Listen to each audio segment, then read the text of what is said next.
Hi everybody, Aubrey here. Today we are in my kitchen because I'm going to be showing you guys my process of using liver of sulfur.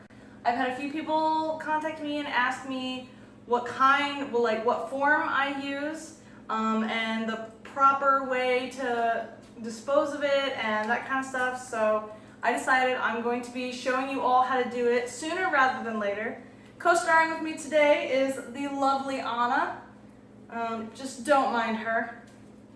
The things you're going to be needing is your liver of sulfur. You're going to need 2 containers. I keep these reserved just for these purposes. I have an old butter tub that I actually use the liver of sulfur in. And a container for your baking soda, which is your neutralizer. You're going to need baking soda and cold water are going to be your neutralizers together. And you're going to need a couple of paper towels and your items that you're going to be putting the patina on. I just have 2 silver components today. Now, my liver of sulfur, I have the gel form. I bought this a couple of years ago online. I read a lot of different reviews about the lump form, which degrades very quickly in light and air. The gel form is a stabilized form. And honestly, I mean, you can see how much I've used in the 2 years I've had it. And I'm gonna have to be buying more soon, but it's lasted a long time and it's still good. So I like the gel form. I bought it from an Etsy seller, and I'm not sure if she's still open, but if she is, I'll have a link to her shop below. Now, when you're dipping your items in your liver of sulfur solution, you are going to be needing either tweezers, or I have a little copper hook that I've had for a very long time. I use extra, just scraps of copper to make a little hook, and I have it rigged so that I can rest it on the side and it'll still be on the inside, still holding my pieces. Now, I always do this in my kitchen because you are going to want a well-ventilated area. It smells like rotten eggs. It is sulfur. So you're going to want a well-ventilated area.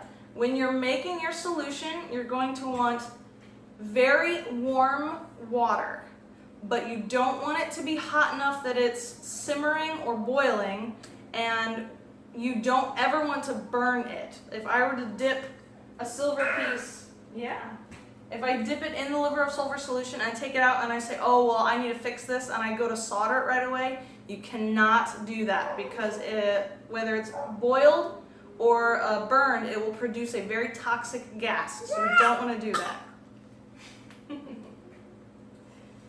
that. So I use very warm water. I don't even have to use steaming water. If you want a slower coloration process, you can actually use lukewarm water and just do multiple dips. But usually for me, silver processes in about a minute. A minute to 2 minutes. Copper processes much faster than silver does. All right, so I'm going to turn the camera and we're going to get started.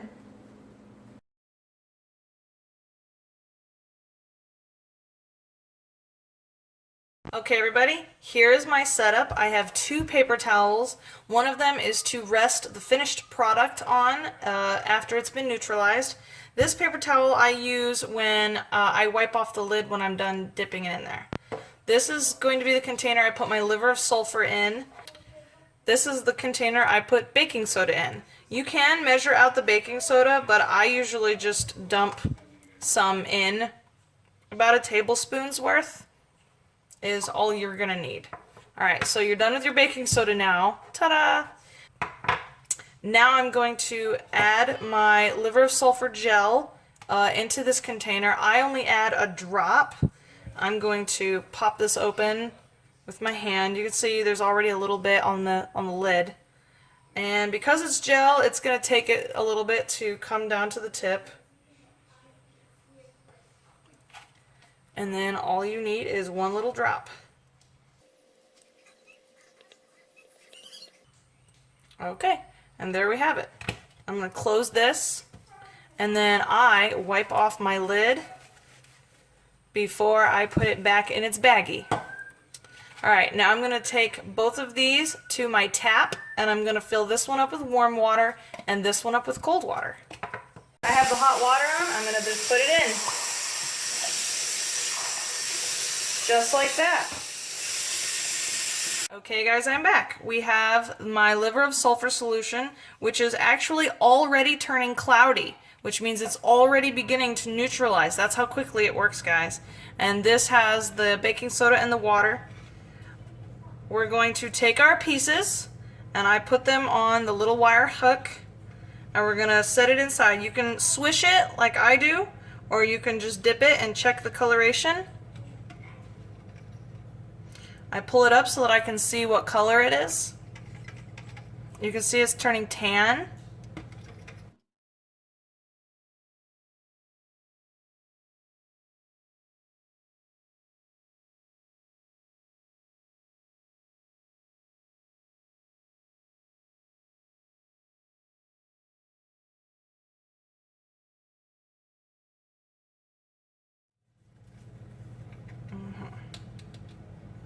Okay, now these are turning, this is a nice dark brown color. I'm going to go ahead and put them into the neutralizing bath. For the copper, you can see that it got really black. I'll set this aside. I just give this a quick little swirl, and then you can pull it out and dry it off.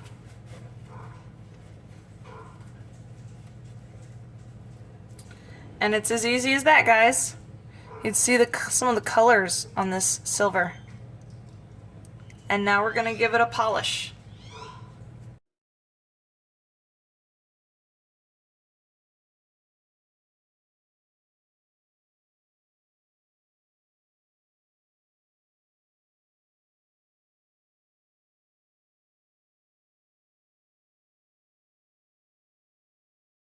Now, disposing of liver of sulfur is easier than anyone could think.